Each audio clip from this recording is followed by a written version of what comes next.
E é uma pena a gente observar que no Brasil, hoje, se você tem 40 anos, você é velho no mercado de trabalho. Só que o cara que tem 40 anos é o cara justamente que vai servir de exemplo, Sim. né? Então fica uma coisa esquizofrênica, É. né? As empresas elas reclamam que os profissionais vão embora muito cedo, mas elas não têm ninguém dentro da equipe para inspirar, para servir de exemplo.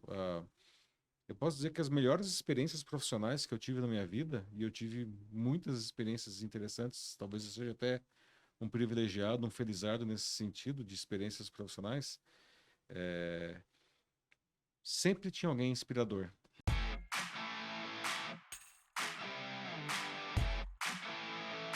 Olá pessoal, bem-vindo de volta ao Descomplica TD, o podcast de treinamento e desenvolvimento humano mais completo do Brasil e também dos países de língua portuguesa.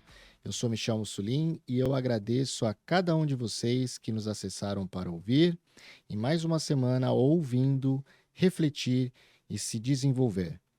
Podcast Descomplica TD, o canal que colabora na sua evolução pessoal e profissional.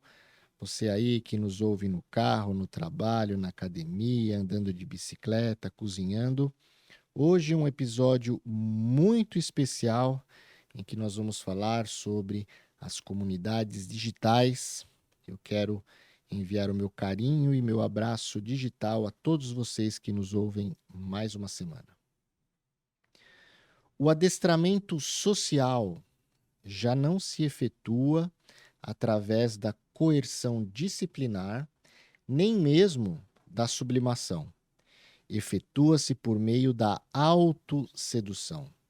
O narcisismo, nova tecnologia de controle flexível e autossugerido, socializa dessocializando.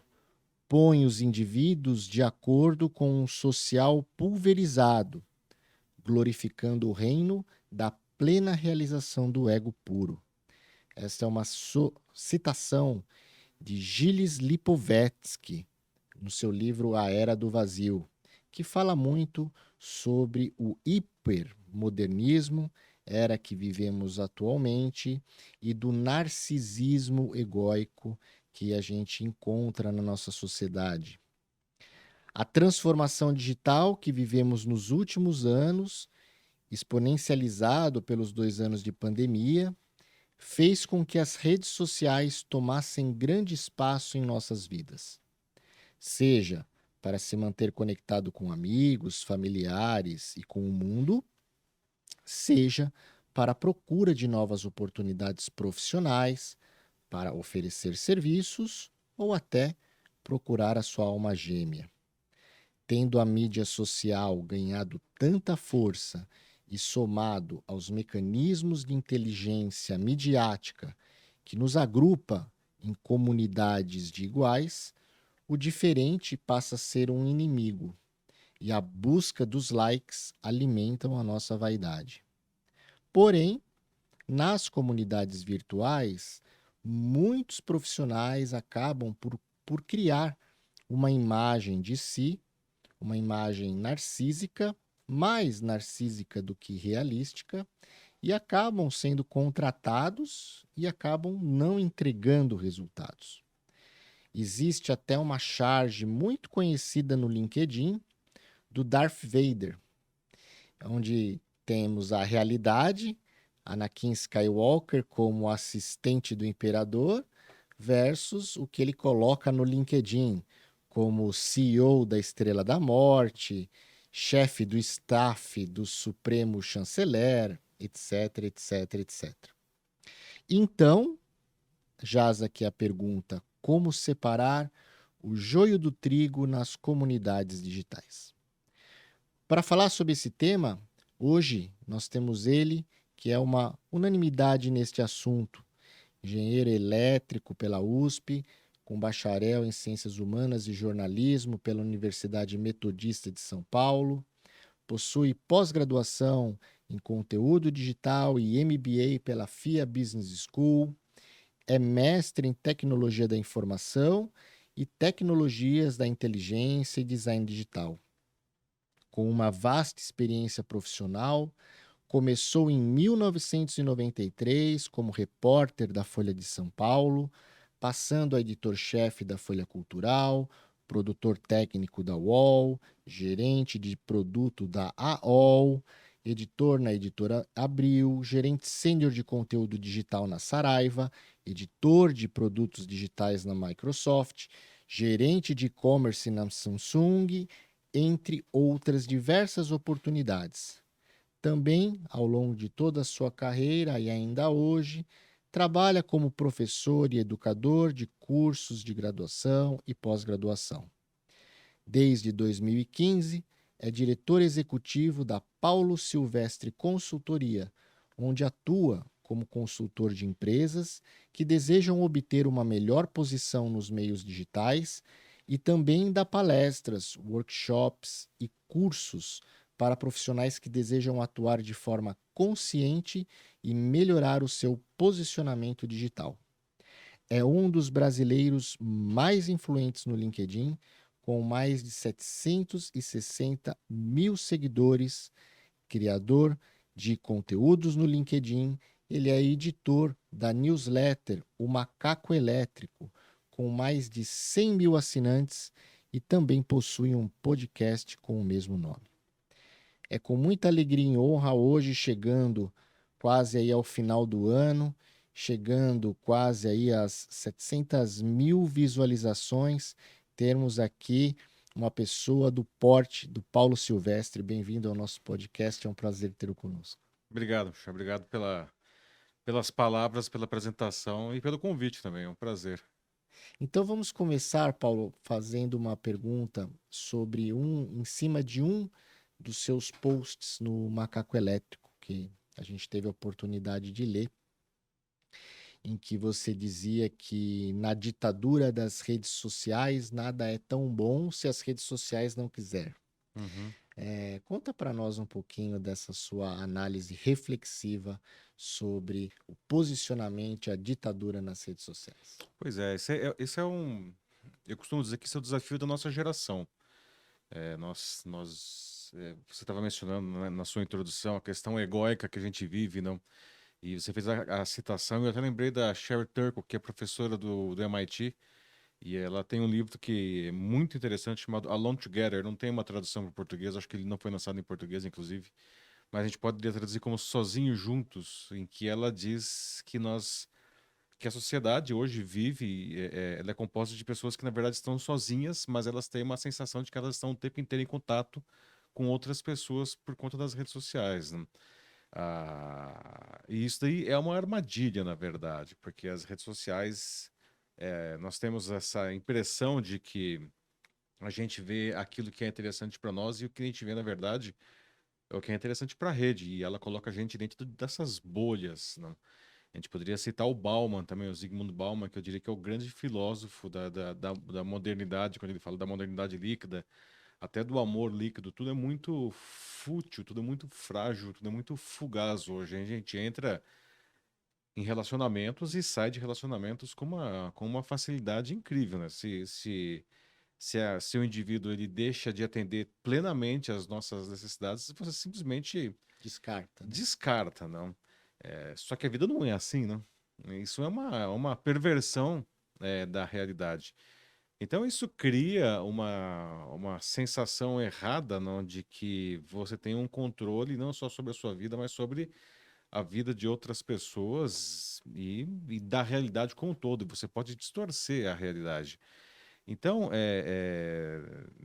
nesse cenário, não, a grande complicação é que qualquer coisa que exista hoje, uma empresa, um produto, um serviço, um governo, um time de futebol, uma religião, qualquer coisa, não, ela sempre vai ter muitos haters, não? Porque, convenhamos, não, ninguém agrada a todo mundo. Sim. Aliás, eu costumo até dizer em consultorias, não, para empresas, né? Você não tem que tentar agradar todo mundo, porque você não vai agradar todo mundo. Você pode ser uma pessoa sensacional, bem intencionada, de coração aberto, cabeça boa, alguém não vai gostar de você. E ok, a vida é assim, né? Sempre foi assim. Só que com esse poder, e vou colocar esse poder, eu vou colocar entre aspas, não, porque novamente a gente é muito mais usado do que usuário das redes sociais. Sim. ah, as pessoas elas se dão ao direito de, de desqualificar não, aquilo que não gosta, não. Como eu acho que até escrevi isso né, nesse artigo que você menciona, não, né, parafraseando o Caetano Veloso, Narciso acha feio o que não é espelho, É. né? Então, é muito difícil construir uma sociedade em que parece que nada é bom, porque tem sempre alguém que não gosta de você, e essa pessoa vai desqualificar você nas redes, não? E aí, as redes sociais, elas, graças aos algoritmos de relevância, elas viram umas caixas de ressonância que vão reverberar essa informação para outras pessoas. Então, é um cenário bem desafiador, para dizer o mínimo. Você tocou um ponto assim, bem interessante, né? Que é a questão da, vamos dizer assim, fluidez ou falta de uma maturidade ou um descarte prematuro das coisas, né? Uhum, Porque a partir do momento em que a gente passa a viver, né? A gente enxerga isso muito no nível do digital, onde a gente paga nossas contas, onde a gente compra, onde a gente encontra amigos, aonde a gente eventualmente posta alguma coisa que a gente quer que as pessoas vejam, né? Para alimentar ali a nossa vaidade, é, ou eventualmente até para usar para o trabalho, né? uhum, Que também é importante, né? É, a gente entra num modus operandi de muita automação, né? Então, hoje no celular, no computador, aquilo que não nos agrada, a gente bloqueia, tira, exclui e acabou, uhum, uhum. né? Não faz um esforço de resgate. E as pessoas acabam tendo esse comportamento social com as pessoas, né? E a pessoa não é ali um post, não é uma publicidade, né? Que você elimina, né? Ou arrasta para o lado e não vê mais, Uhum, né? É um ser humano, exatamente. né? E a gente começa a ver, é, avaliando, né? As gerações, a nossa geração, aí os tio X, Baby Boomers X, depois a Y, depois os Millennials agora entrando no mercado de trabalho, que essa deterioração vem aumentando, né? Exato. E isso para mim é bastante preocupante quando eu penso no futuro das empresas, Uhum, porque eu até numa das palestras que eu assisti no congresso do Shrin. Eu acho que foi em 2022 ou esse ano, não me recordo. Desses 2 anos. Foi logo após a pandemia. O pessoal falava assim: olha, até 2025, 2027, nós vamos ter aqui 40% do mercado de trabalho mundial, workforce, como millennials, né? E sendo assim, 60, 70% da liderança nas companhias vão ser millennials. Os millennials, de certa forma, bem ou mal, né, estão sendo preparados por nós, X, baby boomers ainda que se encontram no trabalho, mas praticamente pela geração X, que tem um certo, entre aspas, né, aí agora os haters vão adorar, um bom senso de você fazer uma gestão mais racional, né, a médio e longo prazo, né, com crescimento sustentável, etc. e tal. Mas muitos millennials, principalmente aqueles próximos já dos centennials, do Z, eles não têm isso, eles não têm essa maturidade emocional. E aí a preocupação das companhias é como as companhias vão sobreviver daqui a alguns anos, quando o Y estiver na liderança e uhum. tiver vindo essa geração, essa massa dos centennials para o trabalho, né? Porque o que a gente vê, essa deteriorização que o aumento do descarte social implica também nas relações de trabalho, né?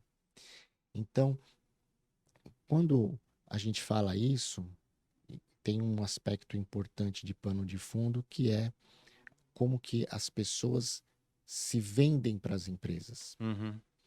E aí que entra a nossa pergunta, né, de hoje, né? Baseado na sua experiência, tanto científica, acadêmica, quanto profissional, que dicas que você dá para nós, para os profissionais de RH que nos ouvem, para uma hora de uma contratação, saber separar o joio do trigo, saber identificar o que é um avatar criado, Uhum, uhum. né, por um background firme daquele profissional. Isso é complexo, né? Acho que tem várias coisas que a gente pode tirar dessa sua fala, não? Primeiro, eu acho que uma vez eu ouvi uma frase que eu achei muito divertida que diz o seguinte: pais caretas têm filhos modernos que têm netos caretas e assim vai se alternando. Porque uma geração, tradicionalmente, ela tenta fazer as coisas diferentes da sua geração anterior. Isso faz parte da nossa natureza humana, né? Agora, eu acho que o pessoal da geração X aí, que hoje é pai, alguns já estão caminhando a ser avós aí, né? É, Esse pessoal, ele talvez tenha sobreprotegido demais a sua prole. E isso gerou uma geração ah, de pessoas que são intolerantes. E elas, de certa forma, são também imaturas em vários aspectos, inclusive aspectos que são importantes para o mundo do trabalho, como você mencionou, né? Então, eu acho que a geração X, ela está se deparando agora com esse desafio, com a entrada aí, com a chegada em massa dos millennials, mas a geração X, ela precisa entender que ela tem uma parcela de participação nisso daí. Ela não pode simplesmente dizer, ah, nossa, mas esses pessoas, esses millennials aí não sabem de nada, coisa nenhuma. Isso daí é resultado da evolução, da dinâmica geracional, né? Então nós temos aí um pessoal que é intolerante, que é imaturo, e a gente observa isso em muitas coisas. E aí as redes sociais, eu acho que elas capitalizam isso ainda mais. Você pode pensar, o que a gente está falando aqui da questão de trabalho, mas você pode observar, por exemplo, a questão dos aplicativos de relacionamento, né? Que, de novo, a gente pode citar o Bauman aí com Amor Líquido, né? E sem entrar no juízo, tá, no mérito de se certo ou errado, de maneira nenhuma, mas hoje é relativamente comum pessoas que têm mais de uma relação sexual na mesma noite, certo? Evidentemente, de novo, não entrando no mérito se é certo, errado, bom ou ruim, mas dá pra gente concluir, não, que essa relação ela tende a não progredir, não evoluir, Sim. né? Porque é uma coisa realmente do momento para atender uma necessidade aí fugaz e ok, tá tudo certo e vamos em frente. Agora, quando você traz isso para o mundo profissional, a gente não consegue trabalhar para duas empresas no mesmo dia. Todos os dias uma empresa nova. O mundo profissional ainda ele se organiza Sim. de uma maneira mais, como eu posso dizer, mais conservadora, mais consistente, né? Acho que mais consistente, Mais né? consistente, Hum. exatamente. Que existe uma construção de longo prazo, né? Se bem que nós observamos também que a geração. Os baby boomers, é curioso, essa questão da mudança de geração, né? Os baby boomers, eles tinham uma ideia de que eles iam entrar numa empresa e eles iam se aposentar naquela empresa, Sim. né? O pessoal da geração X já era mais flexível, mas eles ainda ficavam. Era Muitos comum a gente anos. ficar 10 anos numa empresa, né? Hoje, o pessoal Millennium, eles trocam de empresa todo ano, Sim. né? Tudo bem, não é todo dia, Uhum. mas, assim, é uma rotatividade muito grande. E existe um tempo de amadurecimento Sim. profissional, né? Ou seja, quando o sujeito ele está ficando bom, entre aspas, porque ele já assim, se apropriou das características, da dinâmica da equipe, da cultura da empresa, ele vai embora. Então, isso para a empresa é terrível, porque tem um investimento aí na formação desse profissional. Não, e esse investimento está sempre tendo que ser refeito. Então, eu acho que as equipes de recursos humanos, elas precisam entender, assumir, e existe aí, acho que um pouco de humildade também, não entender que está todo mundo junto nessa situação, né? O pessoal mais velho não pode se colocar em uma situação, uma posição de talvez de superioridade. Evidentemente que eles têm mais experiência, certo? Mas a partir do momento em que você está trabalhando com uma nova geração, você precisa se ajustar a essa geração. Então, dito isso, aí entramos na pergunta em si. E aí agora as pessoas elas usam essas redes para mostrar alguma coisa que elas não são. Por quê? Porque elas estão acostumadas a fazer isso no seu cotidiano, né? Um dos grandes desafios desse mundo que nós vivemos é a gente descobrir o que é verdadeiro, né? O que é verdadeiro na política, né? Aliás, é um desafio Desafio. Ah, gigantesco. Não, o que é verdade na política, não, mas o que é verdade nas relações interpessoais, né? E o que é verdade nas relações profissionais. Você mencionou a questão do LinkedIn. E é verdade, eu conheço essa charge do Darth Vader, é muito divertida, não, porque isso acontece o tempo inteiro. Não, até a maneira como a pessoa se veste no LinkedIn não é a maneira como ela se veste de verdade. Então, isso coloca um desafio gigantesco para as equipes de recrutamento, que é, afinal de contas, eu estou contratando uma pessoa que é o que ela realmente diz ser, ou isso daqui é um avatar, como você mencionou, é um fake, né? Ah, e nessas horas, a gente precisa usar a tecnologia a nosso favor. Não, o próprio LinkedIn ele oferece ferramentas bastante interessantes aí no caso para os recrutadores, não, ferramentas de seleção que essas ferramentas enxergam além do óbvio, uhum, não? uhum. Porque absolutamente tudo bem que você faz dar um perfil que você tem um controle e você vai maquiar aquilo lá do jeito que você quiser. Mas os algoritmos das redes sociais eles têm uma incrível capacidade de extrair a nossa verdade, Uhum. né? Porque tudo que a gente faz na rede social, o que a gente curte, as pessoas que a gente segue, o que a gente publica, tudo, até o tempo que a gente fica, diz muito sobre a gente, né? E às vezes de maneiras absolutamente inusitadas. Eu estava participando de um evento de inteligência artificial da IBM e o pesquisador, ele mencionou, ele trouxe um dado que eu achei assim, absurdo e ao mesmo tempo incrível, que a inteligência artificial, observando milhões de informações de usuários, né, para uma empresa de concessão de crédito, né, eles concluíram, veja só, que eles monitoravam o celular, as diferentes métricas do celular das pessoas, e eles concluíram que as pessoas que têm que a carga média da bateria do celular é mais alta, essas pessoas são melhores pagadores de empréstimos. Aí você fala, qual é a relação de uma coisa com outra? Nenhuma. Nenhuma, não. Ou seja, se você fica com a bateria do seu celular sempre baixa, você é inadimplente. É. Pois é, sim. Agora, como que você imaginaria isso? Não? Só a tecnologia consegue identificar um padrão desse daí. Então, eu acho que os recrutadores, eles precisam usar essa tecnologia para identificar essa verdade além desse verniz que as pessoas colocam nas redes, né? E tem uma outra coisa que eu acho que é muito importante, e aí isso é importante tanto para quem é candidato, como para quem é recrutador, que é a questão do conteúdo que você coloca na rede. O perfil em si é condição sine qua non, ou seja, você tem que ter um bom perfil, porque senão você está fora do jogo. Mas ele é muito pouco, né? Ele é muito limitado ali, né? Isso é um currículo, né? E nós estamos, né? Já passou o tempo do currículo, né? Hoje, o que é interessante, inclusive para avaliar soft skills, aí, que são coisas que são super valorizadas hoje pelo mercado, a melhor maneira de você observar isso daí, de você identificar isso daí, é observar o que essa pessoa publica nas redes sociais. Por isso que eu sempre digo para essas pessoas, vocês precisam fazer conteúdo. Claro que você vai curtir, comentar conteúdos alheios, publicações da imprensa, ok. Mas e os seus conteúdos? Porque é aí que você justamente consegue sair da mesmice, que você consegue mostrar quem você é de verdade.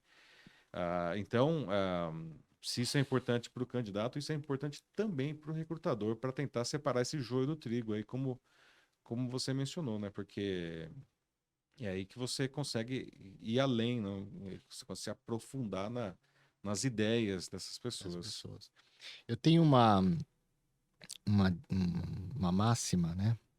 Que lá atrás eu aprendi de forma oral, né? Como se faziam com as religiões, aí usando o meu lado teólogo, história né, das religiões. Antigamente a tradição era oral, né? Uhum. E depois se passou para a tradição escrita para manter uma certa constância nos ensinamentos, né? E aí foram gerados os livros sagrados que a gente conhece. Lá atrás, quando eu comecei a trabalhar, meus chefes eram todos baby boomers, né? Então eu comecei a trabalhar na verdade, eu comecei a trabalhar na Micropower com 14 anos, quando ela foi fundada. Depois, com 19, eu saí e fui para a GM, Uhum. porque eu estava finalizando a engenharia na época. E todos os meus chefes, lá a gente falava chefe, né? Agora é gestor, líder, enfim, tem cada nome, mas É. enfim. Era chefe. Mas tem os chefes ainda também. Ah, tem. E, todos estavam lá na companhia há 20 anos, 30 É aquilo que a gente está anos, falando, né? Você né? entra na empresa na expectativa de se aposentar ali, né? Exatamente. Eu mesmo acho que fiquei 15 anos lá antes de sair. E não pretendia sair. Acabei saindo por questões ali de falta de cuidado profissional, que eu até já contei em algum dos podcasts aqui. Qual que era o ponto aqui que ele falou? Ele falou o seguinte: quando você for contratar alguém, verifica quanto tempo ele ficou ou ele está no último emprego. Isso lá atrás, tá? Uhum, uhum. Beleza. Escutei isso na época, guardei. Eu também sou mestre de Kung Fu. Há 30 anos pratico Kung Fu. E no Kung Fu, eu aprendi que você só consegue falar de algo se você tem duas variáveis na equação. Se você tem o conhecimento teórico e se você tem a experiência prática. Aí você pode falar de algo. Aí você pode ensinar algo. Uhum. Se você só tem o conhecimento teórico e não tem a prática, você não consegue dar exemplos. Se você só tem a prática e não tem o conhecimento teórico, você não consegue explicar a Você aprofunda, cientificidade né? daquilo e não consegue aprofundar. Uhum. E aí sim você consegue falar. E aí eu lembro que. Por que eu fiz esse paralelo, né? Quando num meus desafios lá na GM, a gente teve que implementar na região da América do Sul o Design for Six Sigma, que é uma metodologia de desenvolvimento de Uhum. produto que visa o Six Sigma, né? Ele antecede o Six Sigma que a gente conhece, né? Você já faz o design para o Six Sigma. E foi implementado na GM nos Estados Unidos, na época, por conta que a Toyota, lá nos anos de 2004, 2005, ela havia se transformado a líder e referência mundial de qualidade. Sim. Então, a GM Norte América, ela contratou experts do Design for Six Sigma para trabalhar com a metodologia de chama engenharia robusta, onde você faz esse trabalho de desenvolvimento de produto. E aí eles falaram, você gostaria de ser o indicado para implementar isso no Brasil, na América do Sul? Eu falei sim, né? Mas eu preciso conhecer. Então eu passei por um estágio de ir lá nos Estados Unidos, primeiro aprender a parte teórica, científica, depois começar a aplicar isso com supervisionamento deles, para saber se eu estou aplicando certo, ganhar experiência, ganhar escalabilidade, ganhar resultado, para aí eu começar a ser realmente o responsável pela região. Até que nesse percurso eu me tornei o primeiro Master Black Belt da região, né? E aí sendo responsável por certificar as pessoas e orientar e dar. Então foi um processo longo, Uhum. não foi um processo assim. Esses dois exemplos que eu quero passar agora, né, para os recrutadores. Quando você vai fazer uma escolha de algum candidato, observe o quanto tempo ele ficou em cada profissão, em cada empresa. Por quê? A pessoa que fica um ano e meio em cada empresa, ela não, a não ser que ela seja um gênio, mas ela não conseguiu dar resultado. Ela não conseguiu se pagar. Ela não pagou o investimento que a empresa teve nela. Uhum.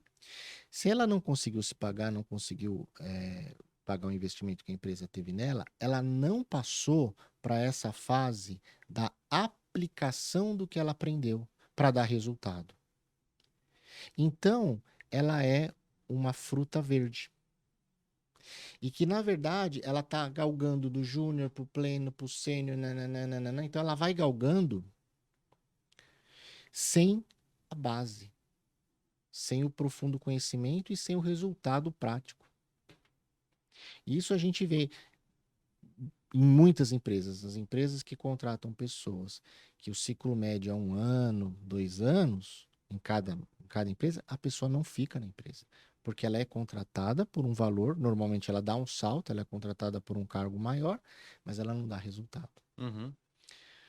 Um outro ponto, e isso então, para o pessoal de RH, isso é fácil. Você entra no LinkedIn, você vê lá o pula-pula, você consegue matar. O segundo ponto que você falou, bem legal, é a postura, né? É o ser. Como que a pessoa se posiciona nas comunidades Uhum. virtuais.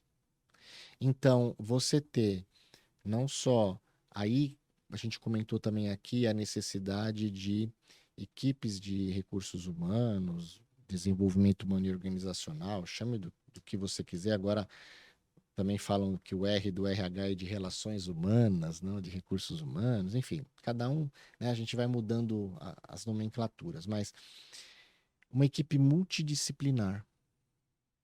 Então, se a pessoa do RH, ela, por exemplo, ela é uma administradora, uma advogada, engenheiro que trabalha em RH, procure um psicólogo, né, para a equipe para avaliar a postura das pessoas nas comunidades virtuais. Uhum. Se você é um psicólogo, um sociólogo, tal, procure um engenheiro para verificar os indicadores para você das redes sociais. Então, a gente fala de uma equipe de RH multidisciplinar.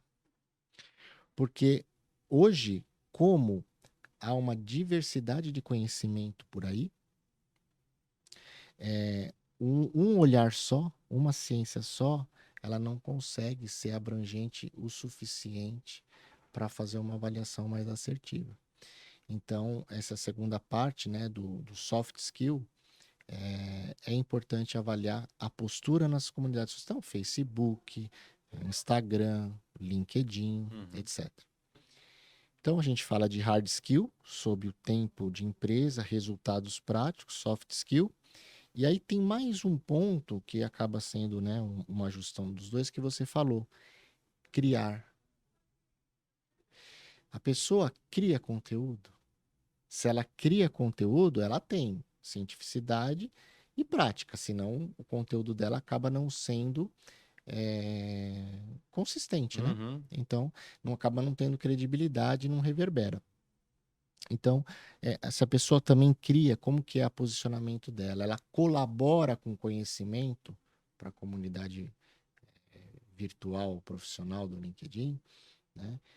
Eu acho que esses 3 fatores são dicas aí que, pelo menos no meu ponto de vista, colaboram para tentar a gente separar um pouquinho o joio do Mas trigo. é um desafio isso daí, né, É. ô Michel, Não é porque fácil, não é fácil. não, definitivamente não é fácil. É necessário hoje, as equipes precisam ser necessariamente multidisciplinares, como você falou, para que a gente, para que justamente existam, tenham a capacidade de observar, não, de captar essas visões que são multidisciplinares. Você não pode esperar captar uma visão multidisciplinar se você não tem isso dentro de casa ou dentro da equipe, certo? Porque se você tem só um grupo de pessoas na equipe de recursos humanos, por exemplo, elas estão, vou colocar entre aspas aqui, viciadas naquilo ali.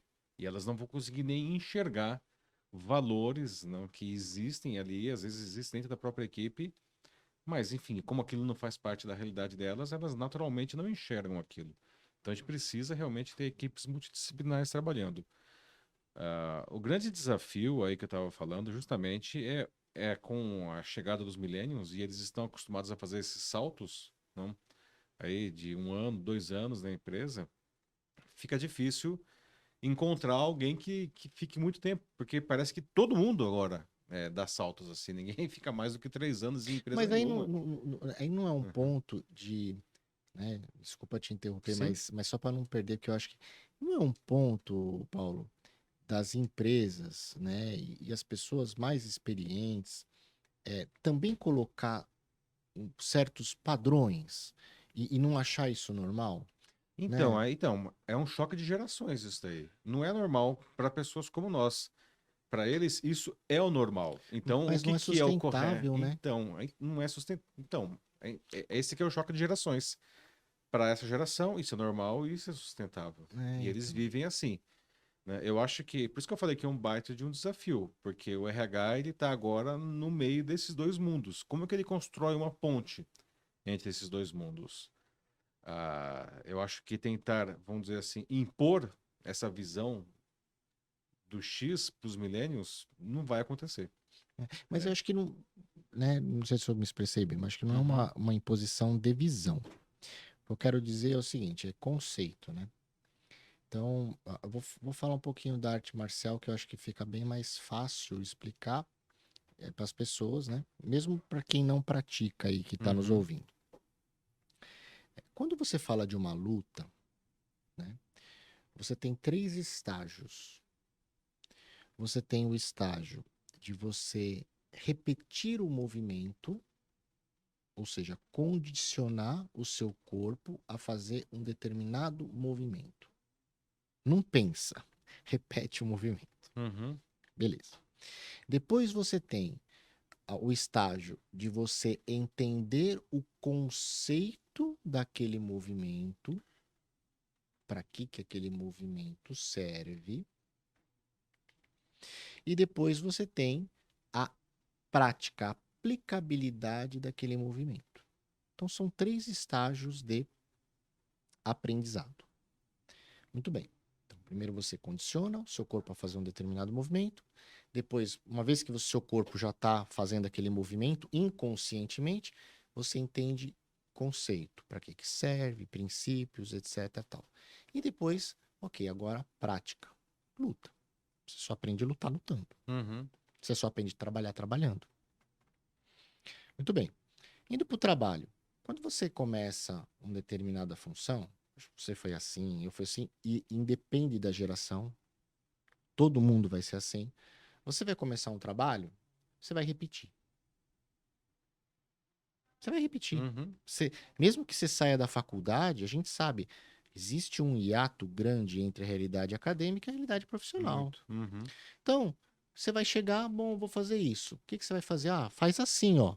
Aí você tem os famosos procedimentos de operação padrão, etc e tal, os procedimentos, os fluxogramas. O cara vai te dar o fluxo, segue isso aqui. Você vai repetir. Você vai fazer e vai repetir. É a formulinha que dá certo. Passado algum tempo naquela função, você vai começar a entender os porquês daquilo. São os conceitos. Também aqui independe da geração. Todos somos seres humanos.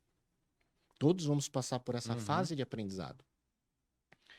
E depois disso, ok, na prática, aí fazendo analogia com o lado do trabalho, você vai fazer os enhancements.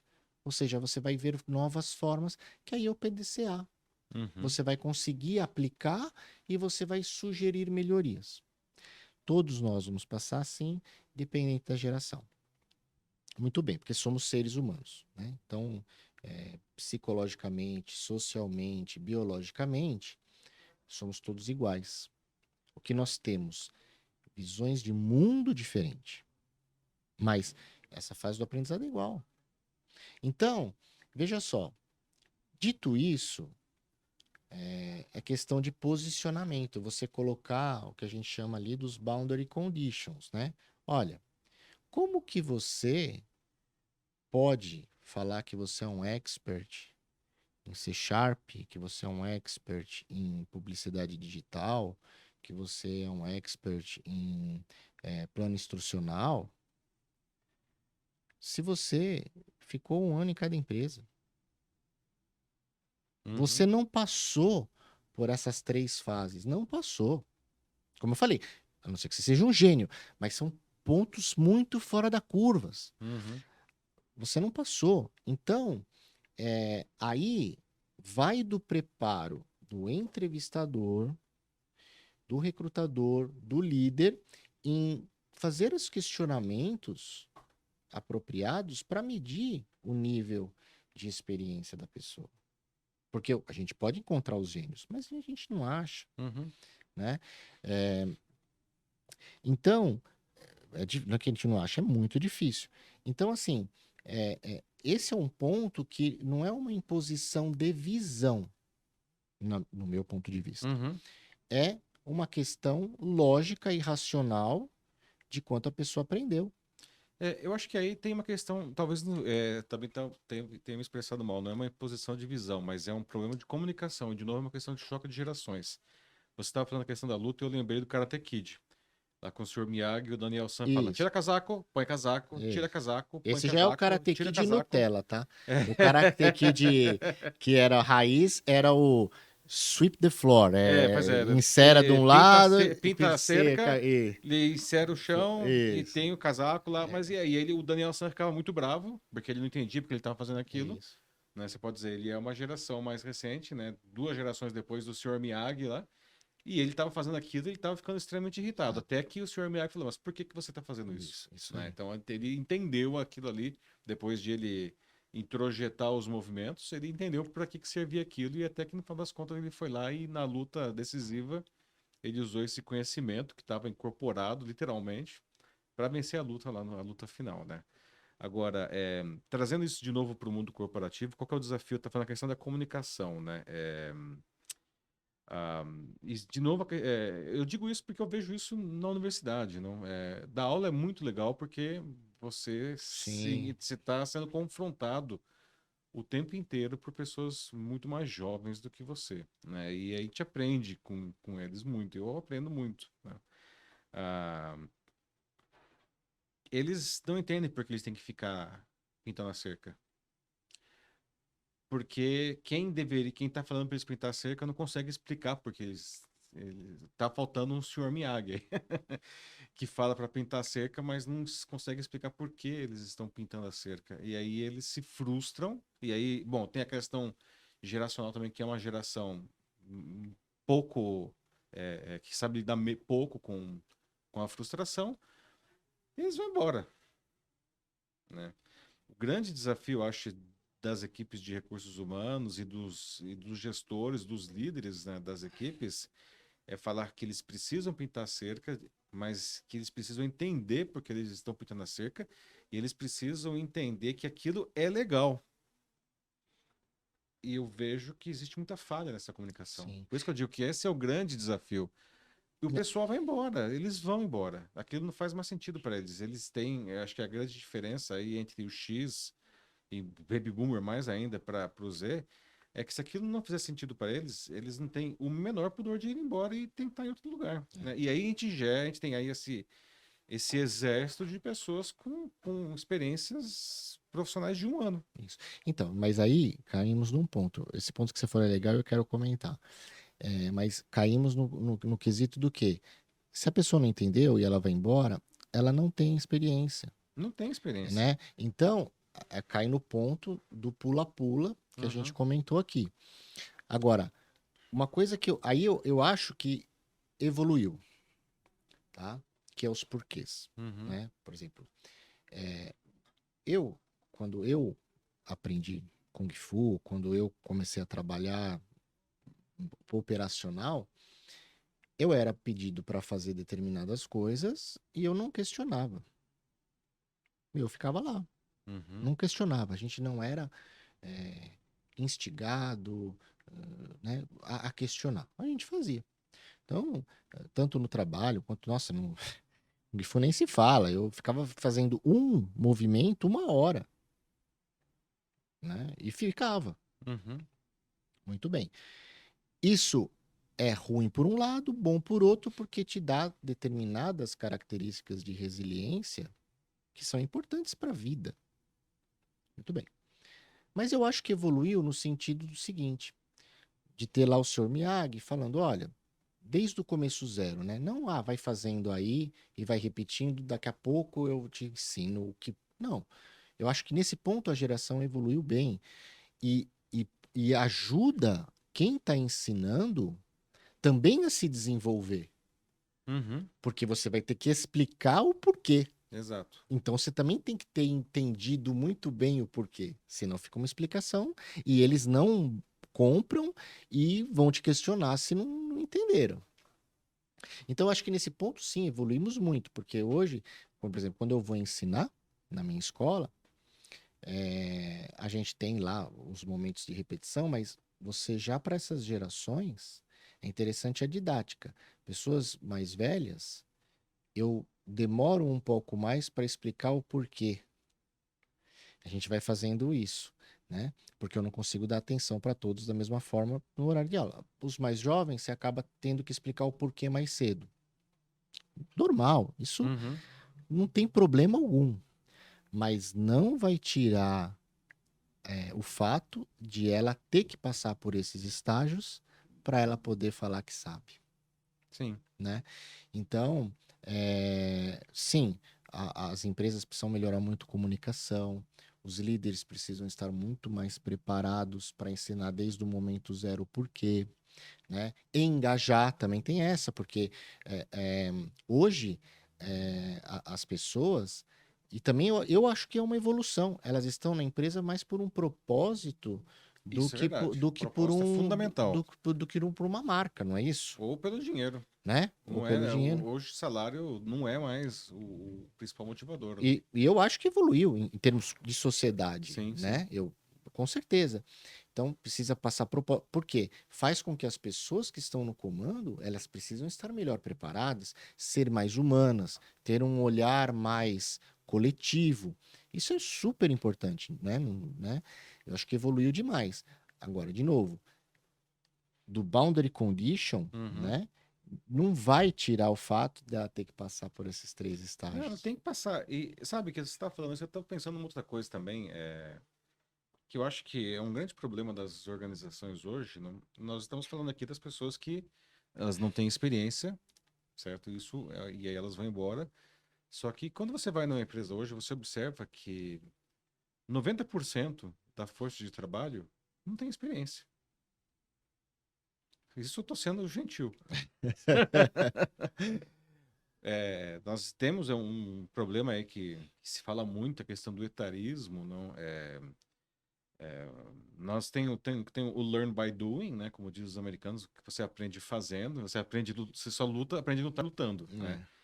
Mas tem o learn by example também, né? Você aprende com um exemplo. Uhum. Então você precisa ter profissionais, não? Que justamente estejam, já seja aí um faixa preta, que estejam maduros, que conheçam a empresa, que conheçam a cultura da empresa e que sejam capazes de inspirar quem está chegando. Uhum. Quando você coloca um monte de gente sem experiência, sem conhecer a cultura da empresa, essas pessoas elas estão todas no mesmo nível, que é o primeiro nível. Elas estão ainda pintando a cerca, tá todo mundo pintando a cerca na empresa. Isso aí. Né? E aí o que acontece? Não forma uma massa crítica. Né? Você não consegue fazer o cara passar para a fase seguinte. Né? E é uma pena a gente observar que no Brasil, hoje, se você tem 40 anos, você é velho no mercado de trabalho. Só que o cara que tem 40 anos é o cara justamente que vai servir de exemplo. Sim. Né? Então fica uma coisa esquizofrênica. É. Né? As empresas elas reclamam que os profissionais vão embora muito cedo, mas elas não têm ninguém dentro da equipe para inspirar, para servir de exemplo.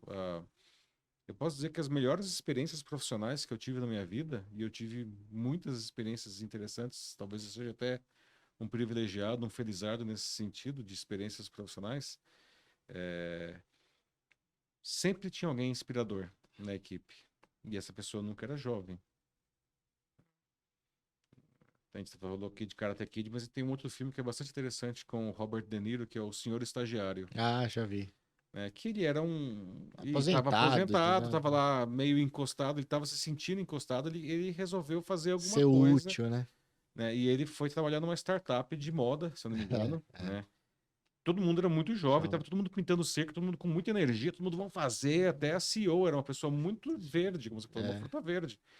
E isso gerava uma série de problemas para a empresa, né? Todo mundo só era pintor de cerca ali, né? E aí ele entra como estagiário, só que ele já era uma pessoa de, sei lá, mais de 60 anos e entrou como estagiário.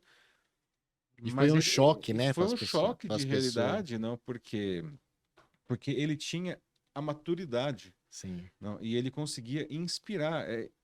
É muito interessante esse filme porque tudo bem, talvez o personagem ali fosse uma fruta super madura e incrível, e super suculenta aí, né? Só é, para ficar na metáfora alimentar ali, não? Mas ele conseguia identificar os valores de cada uma daquelas pessoas, não? E inspirar aquela. Ele era estagiário, ele não podia mandar ninguém fazer nada. Mas ele tinha maturidade, inclusive a inteligência emocional para identificar isso daí e mostrar como que cada pessoa poderia contribuir melhor. E todo mundo cresce, aí as pessoas começaram a passar de fase. Mas porque tinha ali uma pessoa, né, nesse nível, não? E é uma pena observar que hoje as empresas não têm. O sujeito faz 40 anos e é demitido, porque, né, tá velho. É. elas acabam vendo muito o aspecto econômico, né? Falar, o cara tá com 40 anos e tal, o salário tal, eu Tá consigo ganhando muito. contratar dois de 20, mas fico ainda salvo mais tanto. Só que é um tiro no pé, né? É uma doença isso daí. É mais que a gente. É tiro no pé, né? Porque Porque coloco lá, você tira o cérebro para colocar, né, braço. braço, né? Você tem um monte de fôlego vivo ali. Né? Um monte de gente pintando cerca que não consegue, e no final das contas, não. Ah, a empresa, ela fica estagnada. Sim, sim, com Né? certeza, Que né? é um problema no Brasil muito grande. Né? Nós temos um monte de empresas bom, vê que a gente está vivendo uma crise que parece que não acaba nunca, não desde 2015, 2014, não é uma crise aguda e longa, né? São as duas coisas. Normalmente as crises ou são agudas ou são longas. É, Né? A gente tem a crise aguda e longa, longa. né? Assim, é o pior dos dois mundos aí, né? É. E as empresas, elas estão lá que, sei lá, elas se retraem naturalmente, né? Porque nessas horas a última coisa que o gestor quer é correr risco, Sim. né? Porque ele tem medo de quebrar, é um medo legítimo, É, né? Agora, o que acontece é que a equipe vai sendo piorada nesse processo, né? As pessoas que justamente poderiam contribuir com um salto qualitativo, elas são descartadas, porque, nossa, esse cara tá muito velho, ele quer ganhar mais, é. ele não quer fazer, ele não quer trabalhar 12 horas por dia. Não é para trabalhar 12 horas por dia. Mas eu contrato aqui o rapaz aqui, né, que tem 19 anos, ele trabalha 16 12 horas horas por por dia. Sim, dia. pois é, mas o cara ele trabalha 16 horas pintando a cerca. É isso aí. Né? A gente tem que fazer outra coisa disso aí. Né? Verdade. E agora, mudando um pouquinho o olhar, mas ainda falando dos tipos de geração, a gente falou muito sobre como elas se postam nas redes sociais na questão profissional, né? E falamos aqui dicas, enfim, elucubramos muita coisa. Agora, um outro olhar no uso, não do aspecto profissional, mas eu digo no uso como, na verdade, como produto, né? Porque nós somos um Uhum. produto para as redes sociais, né? É, no uso, assim, de entretenimento, enfim, informação. Como que você vê a postura, né, a análise crítica, enfim, como que as gerações se colocam e como que nós poderíamos eventualmente agir de uma forma para evitar a reverberação do mal ali, né? Uhum. Então, o que você pode nos dizer sobre isso aí? Isso é bem complicado, não? Porque, como a gente estava falando antes, não, as redes sociais elas criam esses algoritmos para manter a gente dentro das nossas bolhas. As nossas certezas para o bem e para o mal, elas são reforçadas nas redes sociais. É, Tem até um documentário muito bom na Netflix que chama O Dilema nas Redes, que fez um sucesso enorme há alguns anos aí, né? Eu vi, eu vi. E ele começa o documentário, ele começa com uma citação de um professor, eu não me lembro agora o nome desse professor de uma universidade americana, que ele fala que só existem duas empresas que chamam seus clientes de usuários, que é a empresa de drogas e as redes sociais. É, E a empresa de tecnologia, na verdade, ele fala. E se você for pensar hoje o que as redes sociais fazem, aquilo é quase como uma droga mesmo. sim, A gente não é viciado em rede social, né? Porque a rede social é uma coisa etérea, você não pode se viciar daquilo lá. Mas existe uma relação química sim. que é a dopamina, É. né? As curtidas e tudo aquilo ali, não, aquilo lá ele gera microdoses de dopamina, que é um dos hormônios do prazer, aí como dizem, né?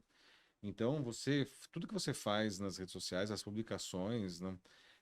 Elas visam doses de dopamina. Então você é viciado em dopamina, na verdade.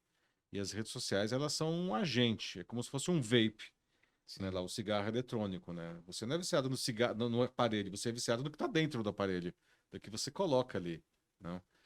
Então, feita essa analogia aí, não, uma das grandes dificuldades aí, não, respondendo a sua pergunta, como fugir do mal, não, é como fugir desse domínio das redes sociais, né? Você vê a rede social que mais cresce no momento, que é o TikTok. Qual que é o segredo do TikTok? É um algoritmo incrivelmente eficiente para descobrir o que a gente gosta, bom ou ruim, né? E mostrar mais coisas que satisfazem essa nossa necessidade, né? É interessante que os algoritmos de relevância, eles não entram no mérito se aquilo é bom ou ruim, Não. tá? Eles simplesmente vão trazer para você aquilo que você gosta. É, que você curtiu, né? E aí, quando você vê, você está há 2 horas na rede social, passando videozinhos de 8 segundos ali, né? E o seu dia foi, Foi. né?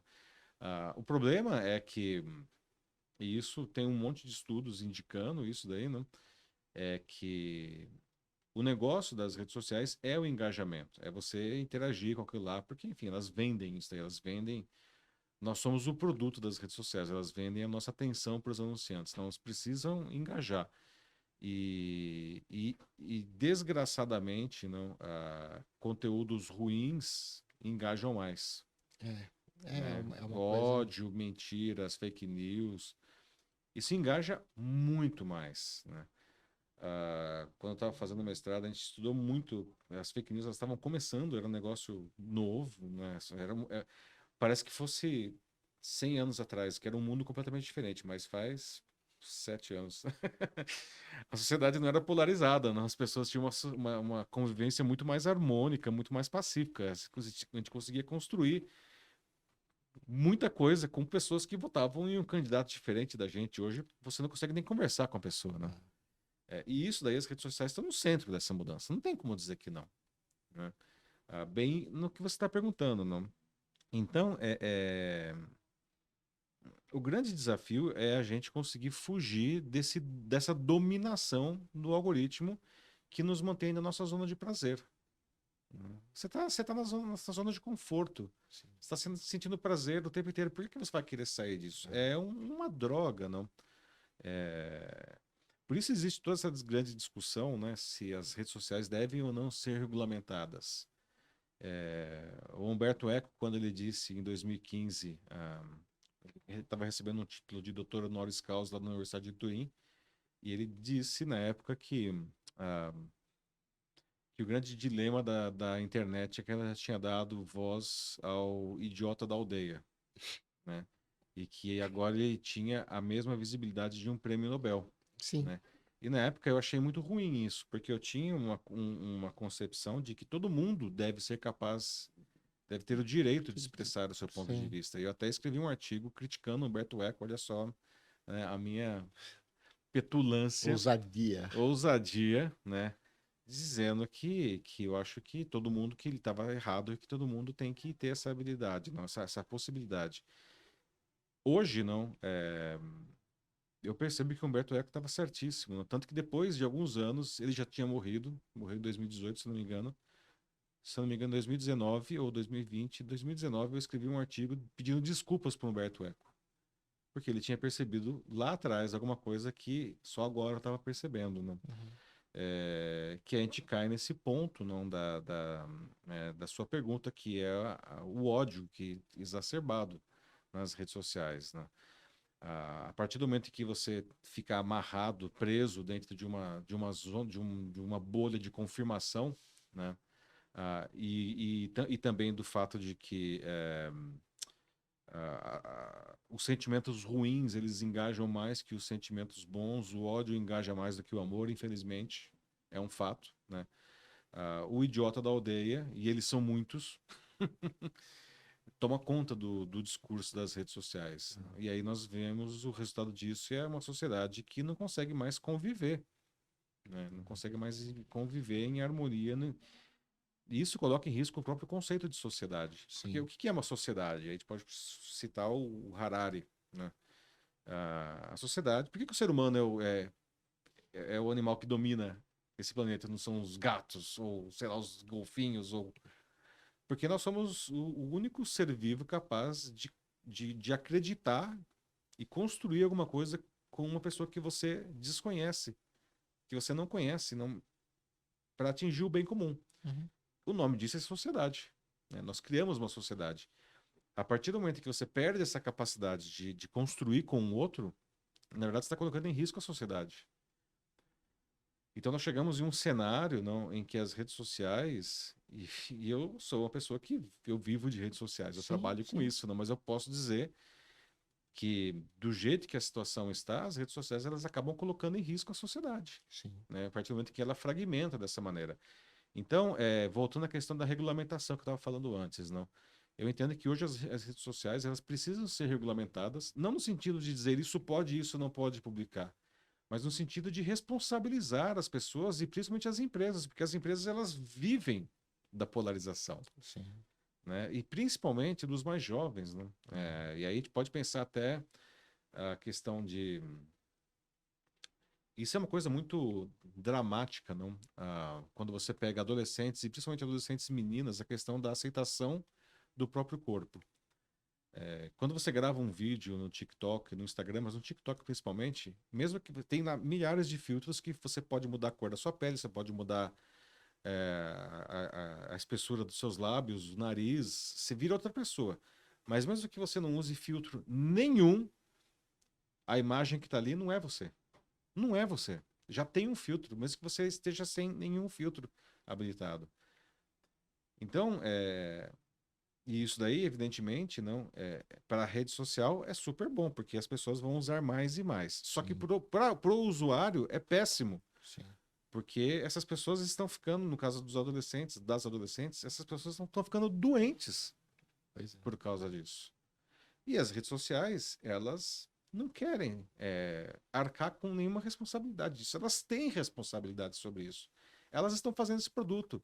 É a mesma coisa que se nós disséssemos que a indústria do cigarro, que é uma indústria regulamentada, ela é legal, né? Não estou falando de drogas ilícitas. Cigarro, aquele que a gente compra na padaria, né? É uma indústria regulamentada. Por quê? Porque é uma indústria que faz mal para as pessoas. O cigarro faz mal para as pessoas, certo? Nos anos 80, eles diziam que não é bem assim. É, Isso aqui até que veio lá aquela famosa entrevista lá no 60 Minutes, lá que eu não me lembro o nome do executivo da indústria do cigarro, lá, um dos maiores pesquisadores, que falava: nós somos uma empresa de entrega de nicotina. Esse é o nosso negócio, né? Então precisa chegar alguém nas redes sociais falando: nós somos uma empresa que entrega dopamina, isso aí. né? E nós temos que ser responsabilizados por isso. Hoje elas não são responsabilizadas.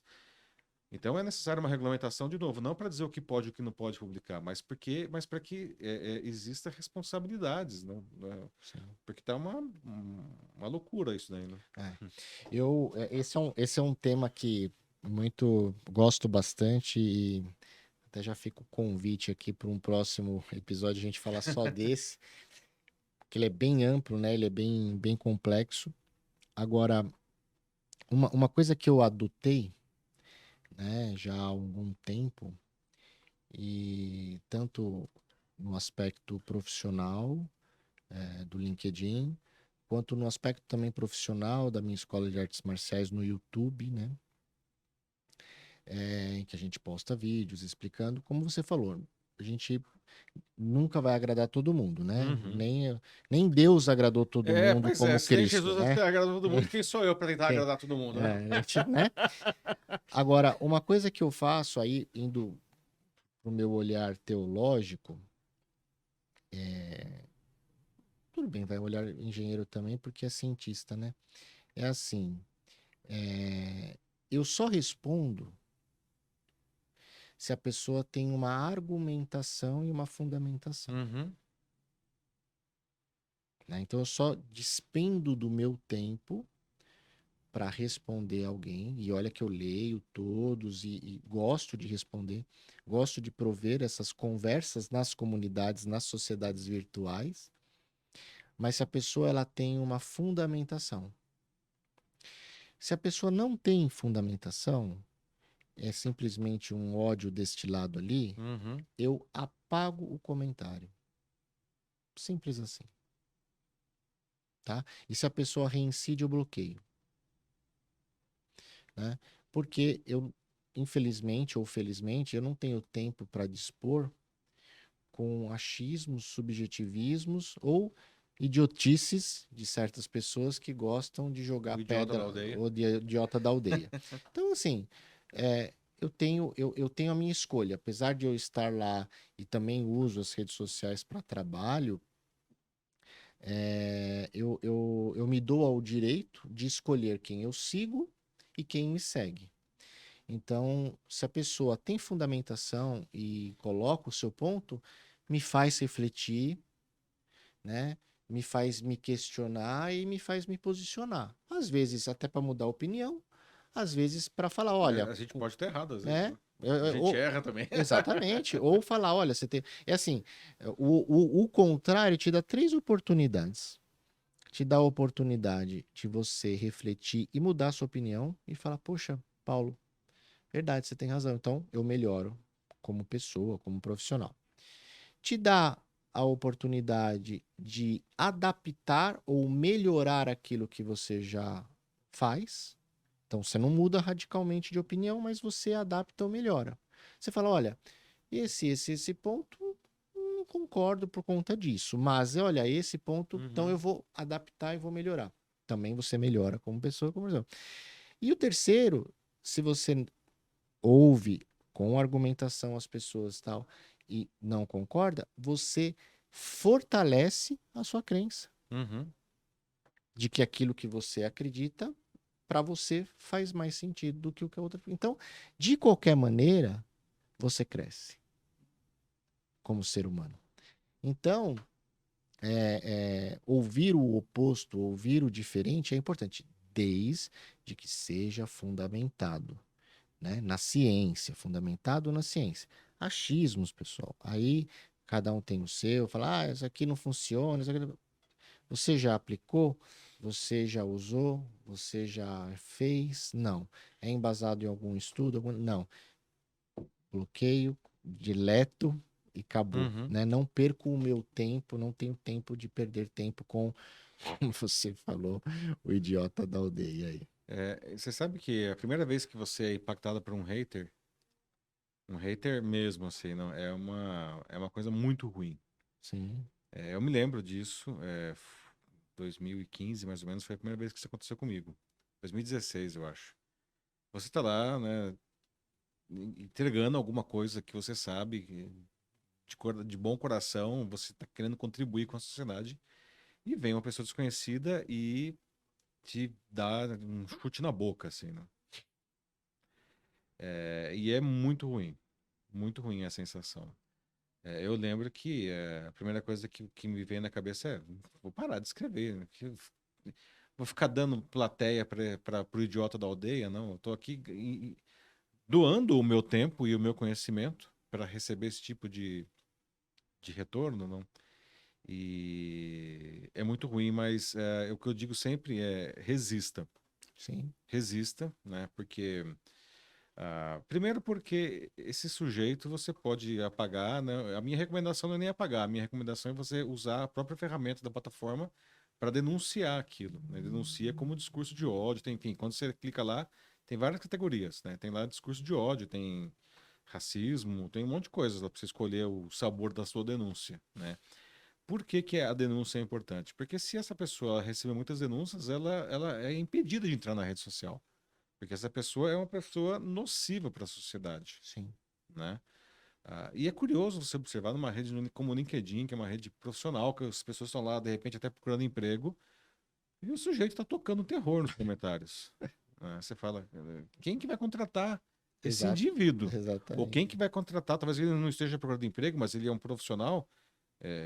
Eu jamais contrataria esse profissional para Não, prestar um serviço para mim. e se ele faz aquilo lá, imagina na sua empresa. Exatamente, eu não quero uma pessoa dessa trabalhando comigo, né? Então as pessoas são meio loucas também, elas tá É. faltando aí, né? Um pouco Ela não sabe discernir, né? É porque as pessoas acham que quando elas estão nas redes sociais, elas podem tudo, que tem ali o manto da invisibilidade do Harry Potter que ele coloca em cima e que pode tudo ali, tá tudo legitimado e perdoado. E não é assim, Não não. é assim. O que você é na rede social é o que você é, Sim. né? As pessoas estão olhando, os recrutadores estão olhando, os clientes estão olhando. E a gente vê muita gente sendo demitida, inclusive, por causa de Exatamente. loucuras que colocam nas redes sociais. Perdendo até processo, né? Exatamente. Que a gente Né? já teve caso aí de processos trabalhistas da pessoa perder. É lógico, né? Então, assim, a gente precisa entender que a rede social é a nossa vida, né? É, Não é uma coisa dissociada da realidade. Começa a parecer uma coisa importantíssima, que é incrível que em 2023 tem pessoas que ainda não entenderam isso, é. né? Eles acabam, porque eles como não têm uma, vamos dizer assim, uma, entre aspas, punição, né? Algo em troca do que ela faz, essa sensação de impunidade, né?